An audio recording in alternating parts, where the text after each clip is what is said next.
আওয়ামী লীগকে নির্বাচনে বাধা ও নিষিদ্ধের পক্ষে নন মির্জা ফখরুল। ছাত্র জনতার গণঅভ্যুত্থানে শেখ হাসিনা ক্ষমতা ছেড়ে পালিয়ে যান ভারত।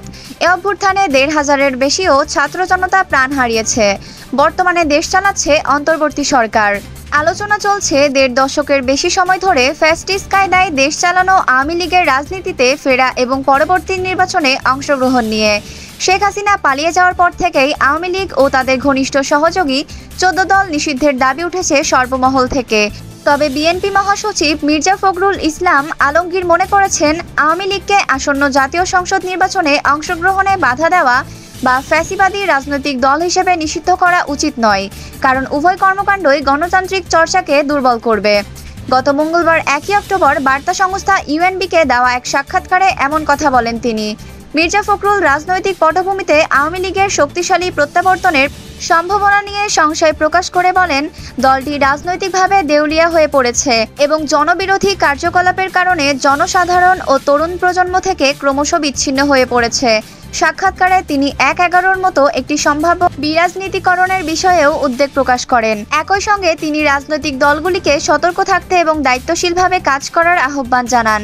ফখরুল বলেন, আমরা যদি সত্যিকার অর্থে গণতন্ত্র চাই তাহলে আওয়ামী লীগকে নির্বাচন থেকে বাদ দেওয়া হবে কেন?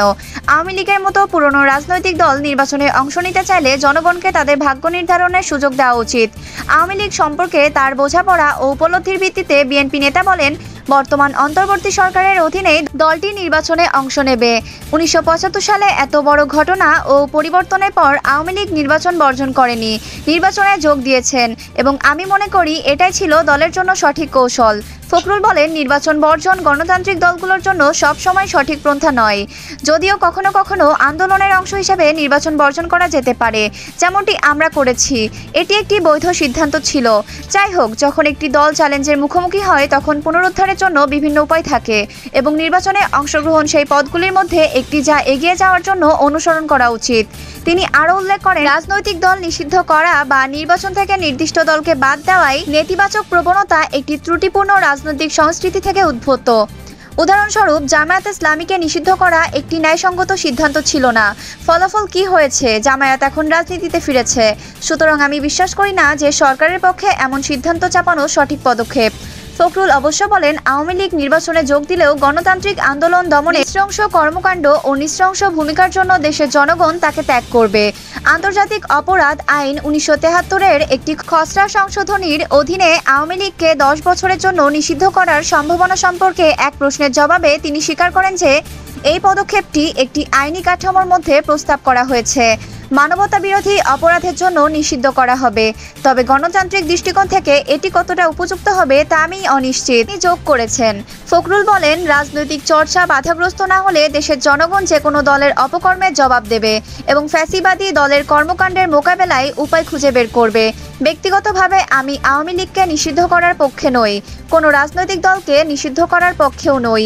গণঅভ্যুত্থানের ফলে ক্ষমতাচ্যুত হওয়ার পর রাজনৈতিক দল হিসেবে আওয়ামী লীগের সম্ভাবনা সম্পর্কে জানতে চাইলে ফখরুল বলেন, আমি দীর্ঘদিন ধরে বলে আসছি, আওয়ামী লীগ রাজনৈতিকভাবে দেউলিয়া হয়ে গেছে। যখন একটি দল আমলাতন্ত্র এবং রাষ্ট্রযন্ত্রের ওপর খুব বেশি নির্ভর করে তখন এটি জনগণ থেকে বিচ্ছিন্ন হয়ে পড়ে এবং গণদাবিগুলো উপলব্ধি করতে ব্যর্থ হয়।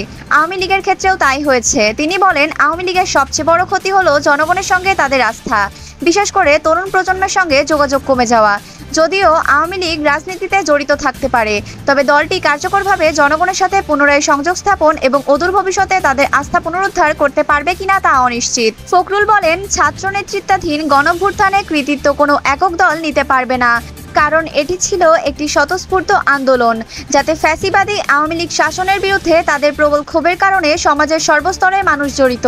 তিনি বলেন, বুদ্ধিজীবী, আমলা ও টেকনোক্র্যাটদের নির্বাচিত গোষ্ঠীর দ্বারা না হয়ে জনগণের সাথে প্রকৃত সম্পর্কযুক্ত ব্যক্তিদের দ্বারা দেশ পরিচালনা করা উচিত।